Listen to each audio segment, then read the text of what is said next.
Hey board gamers, BJ from Game Gumbo here, back in the Gumbo pot with another unboxing. This time it's Ra from designer Reiner Knizia and produced by 25th Century Games. This is the Pharaoh edition of this famed auction game. Let's get right to that table and see what's inside the box.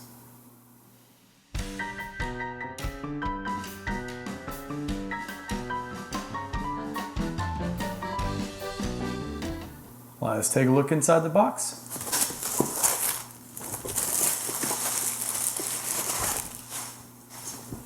So this game has been around a long time from Dr. Reiner Knizia, but this edition is with absolutely gorgeous art from one of our favorite artists, Ian O'Toole.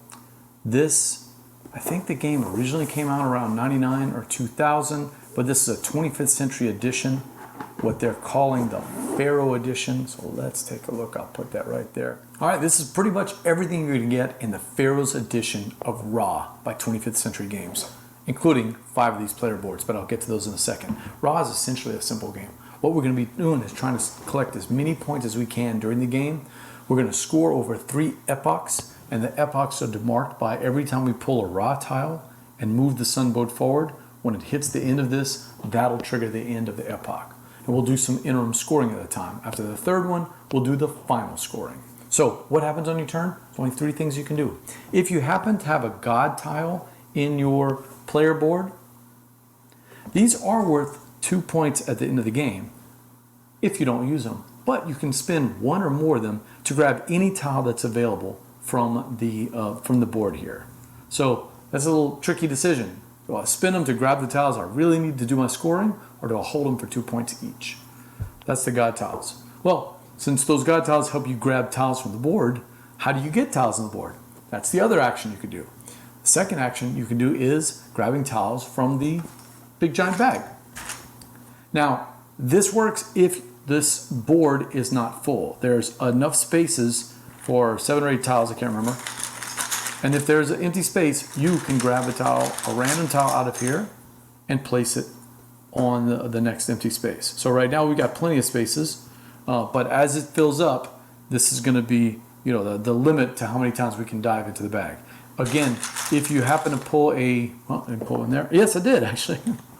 If you happen to pull a Ra tile, it's going to be discarded out, and that's going to start an auction. Now, the difference between doing this as the tile, everybody can bid, and everybody can pass. So when we discard this tile and start that auction from pulling the Ra tile out of the bag, it doesn't necessarily mean that an auction is going to be successful. Everybody could pass. There is one way that we know an auction is going to happen, and that's the third action you can do in your turn, and that's grabbing this big giant token and invoking Ra. Typically we just say Ra, but you can also say I invoke Ra. By doing that, that's your turn. You've started an auction for all the tiles that are available on the board. And what players will do is, each player at the start of the game is started out with 3, I just put 3 random ones here, but you'll start with the ones that are listed on the board, and make sure the dot's there. And then we'll start bidding, and around the table we'll bid for those tiles. The person who bids the highest is going to win. Everybody else is going to get their tiles back, but the person who does win the auction not only gets all the tiles that are available, but they also switch their winning bid for this one or whatever is in that middle. So if you give up a pretty good number to win that bid, just understand you're leaving that number for the next player who wins the auction to grab that number, and you may be trading out for a lot weaker.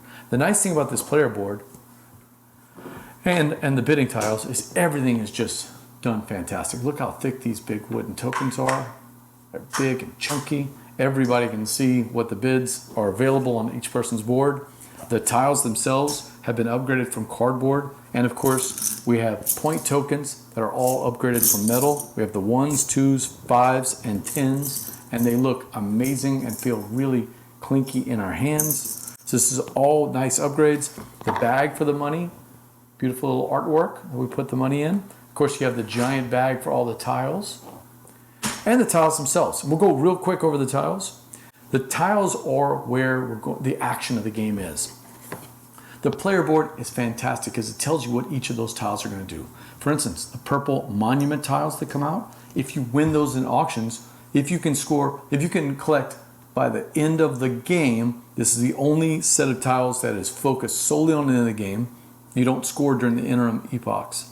But if you get 3 of the same, it's worth 5. All the way up to 5 of the same, that's worth 15. And we're talking about the little symbols there. You can get those same, I'm sorry, the pictures. Let me show you what the pictures are. I've got a bunch of different ones here. Yep, in fact, I've got 4 different that we can show.